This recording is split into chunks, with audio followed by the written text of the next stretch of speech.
মিশরের মহিলাদের কাছে একটা করে আপেল দেওয়া হয়েছিল আর একটা করে ছুরি দেওয়া হয়েছিল, আপেল আর ছুরি দেওয়া হয়েছিল।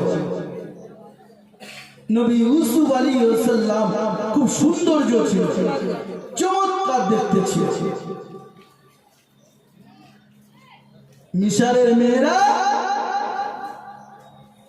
হাতের ফলকে কাটা বাদ দিয়ে ইউসুফের দিকে তাকিয়ে তার সৌন্দর্যকে উপলব্ধি করতে গিয়ে নিজেদের আঙুলগুলো কেটে ফেলেছে।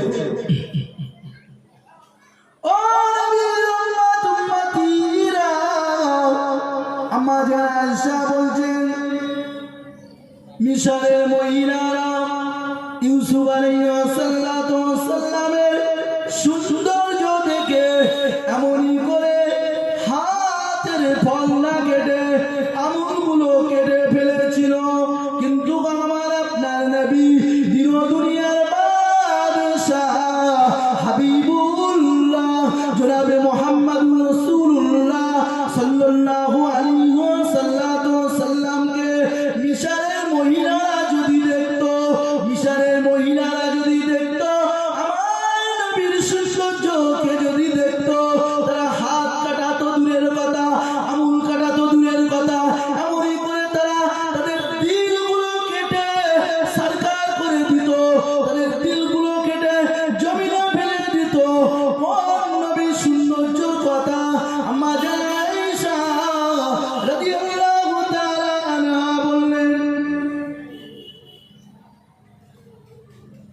আঙুল তো দূরের কথা, তারা দিল কলিজা কেটে ফেলত। আর সেই নবী আল্লাহ পাক কোরআনের ভিতরে বললেন, আন-নবিয়্যু আওলা বিল মুমিনিনা আনফুসাহুম। নবী হচ্ছে মুমিনদের নিকটে তাদের জানের থেকেও ঘনিষ্ঠ। জোরে বলুন না সুবহানাল্লাহ। हो मोहब्बत दुरूद शरीफ अल्लाहुम्मा सल्ले अला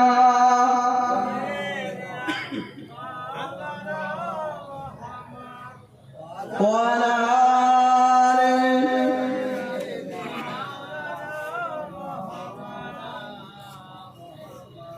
सल्लु अला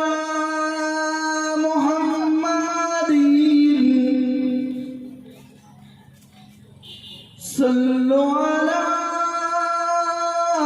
सदरुल अमीर मुस्तफा मा जाइल्ला रहमतल लिल आलमीन अल्लाहुम्मा हो मोहब्बत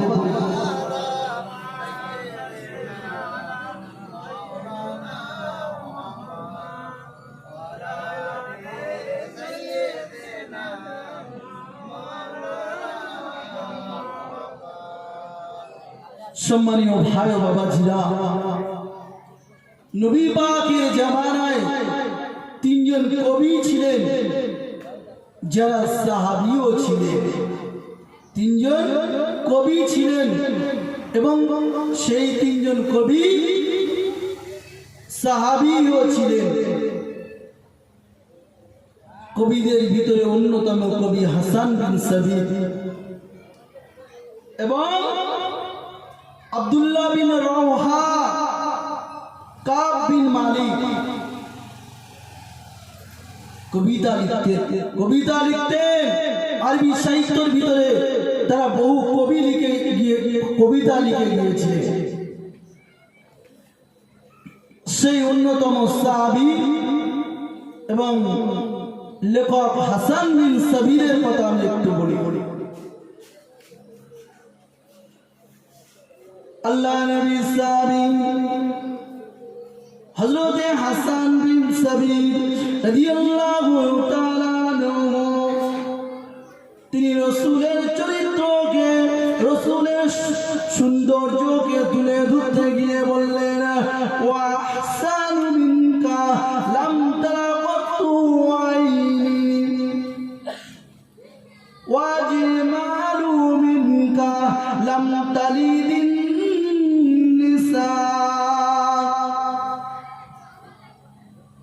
খুলিকা মুবাররান মিন কুল্লি আইব কান্নাকা কদ খুলিকা কামা তাশা। পদ্য লিখলেন হাসান বিন সাবিত রাদিয়াল্লাহু তাআলা আনহু।